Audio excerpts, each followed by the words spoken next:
राजनांदगांव पत्रिका में आप सभी का स्वागत है। आप देख रहे हैं राजनांदगांव लोकसभा सीट चुनावी विश्लेषण।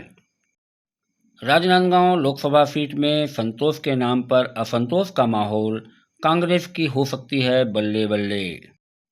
भारतीय जनता पार्टी के केंद्रीय समिति राजनांदगांव लोकसभा के सीट में संतोष पांडे को एक बार पुनः उचित प्रत्याशी मानकर लोकसभा सीट के दावेदार बना दिया है। जहां पिछले चुनाव में संतोष पांडे का नाम एक अनजान चेहरे के रूप में अप्रत्याशित नाम था, जो भारतीय जनता पार्टी के कार्यकर्ताओं के जीवटता व कार्यकर्ताओं के बीच देश में चल रहे हिंदू राज की हवा, भाजपा को जीत दिलाने की हवा, टुकड़ों में बंट चुके हिंदुओं में आपसी सामंजस्य का अभाव ने संतोष पांडे को जीत दिला दी। लेकिन इस बार ऐसा नहीं कहा जा सकता कि राजनांदगांव के सीट पर भाजपा को ही जीत मिलेगी, क्योंकि आदमी का चाल चरित्र और बैक बोलता है। जहां संतोष पांडे के कार्यकाल में उनकी अपनी छवि की पूरी पोल खोल चुकी है। भाजपा की केंद्रीय समिति भले ही संतोष पांडे को राजनांदगांव के लिए योग्य प्रत्याशी माना हो, बावजूद संतोष पांडे को अपनी ही पार्टी के भाजपाई कार्यकर्ताओं के साथ जनता के बीच में कई सवालों पर घिरते हुए दिखाई दे रहे हैं।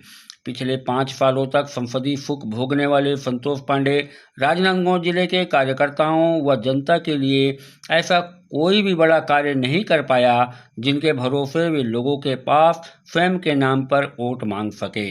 ऐसे में राजनांदगांव लोकसभा सीट से कांग्रेस पार्टी से कोई आम जनता के हितैषी चेहरा सामने आ जाए, यानी जिस तरह कांग्रेस पार्टी से राजनांदगांव लोकसभा के लिए छत्तीसगढ़ के पूर्व मुख्यमंत्री भूपेश बघेल का नाम उभर कर सामने आया है, अगर राजनांदगांव से उम्मीदवार होता है तो राजनांदगांव सीट में रोचक मुकाबला होने की संभावना को नज़रअंदाज नहीं किया जा सकता। या यूँ कहा जाए कि राजनांदगांव सीट इस बार कांग्रेस के खाते में होने का इंतजार कर रहा है। एक तरफ भूपेश बघेल का नाम किसान हितैषी नेता के रूप में जन जन के बीच प्रचारित हो चुका है, वहीं संतोष पांडे पूरी तरह टाइम फिक्स दिखाई दे रहा है।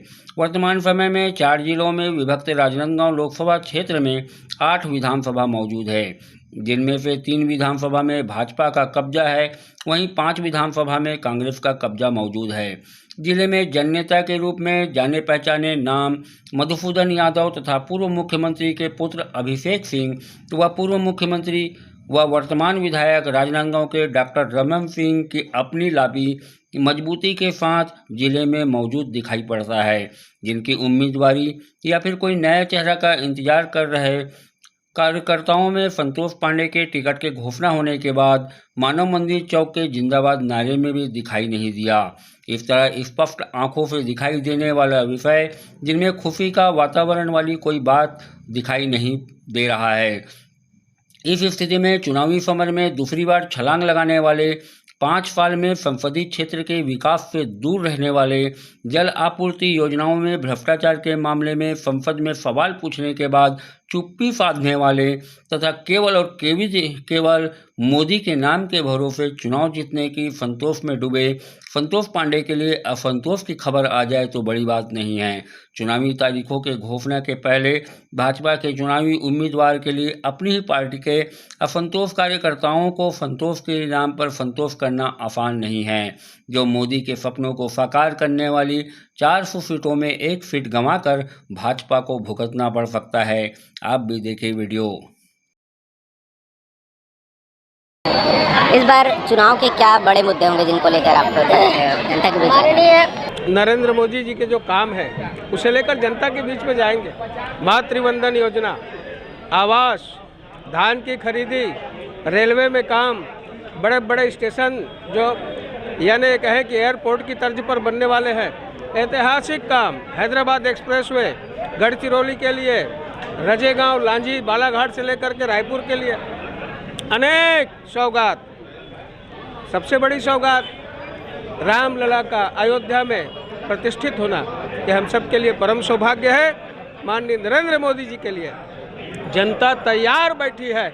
चुनाव की तारीख कब घोषित हो, यह उत्साह है पूरी जनता में, आप देख रहे हैं। इस बार बड़ी चुनौतियां क्या मानते हैं? कोई चुनौती नहीं है। भारतीय जनता पार्टी केवल राजनांदगांव नहीं, 11 में 11 सीट जीत करके आएगी, इसमें कहीं कोई संदेह नहीं।